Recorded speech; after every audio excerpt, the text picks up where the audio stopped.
So Anonyme Labs was formed with a bunch of ex-cybersecurity and data miner folks who were working for intelligence agencies and Fortune 500 companies, vacuuming up personal information, all for good reasons.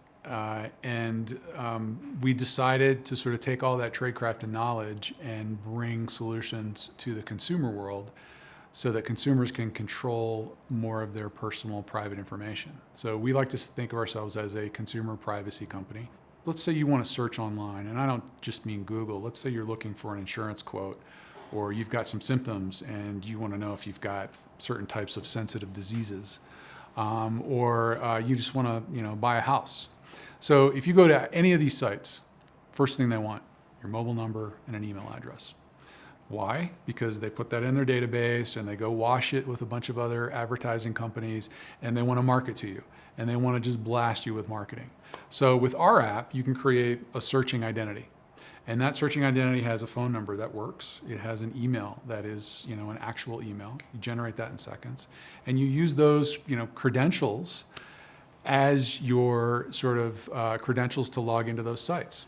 And so this is a great way to create a buffer, a little bit of a separation between you and people or companies you don't trust. Sort of the physical analogy would be if I said, hey, do you want 4 different phones for 4 different activities like searching, shopping, selling, and maybe dating? This is a great way to do that, but on one app that sits on your phone that is really easy to use and instantaneous. The fundamental technology that we've built is sort of this personal proxy for the digital world. You can create different identities, which we like to call Sudo or pseudo identities. You can sort of organize and compartmentalize and control how much information you have to sort of disseminate out there in the world. So what we like to do is try to help people think about going forward, reducing the digital footprint that they're creating on an ongoing basis, and try to do that very simply and very easy to organize. As an individual in today's world, it's really kind of imbalanced, right? There's a small group of companies that control 90% of what we all do online.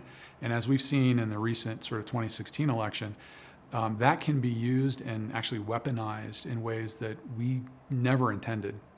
And we just want to make a dent in that problem. Instead of the company telling me what I have to provide, we want people to be able to decide. So we talk about control and empowerment and sort of tipping the scales back to the individual. We think the internet stole your privacy. And we think that with things like MySudo, you can start taking it back at an individual level.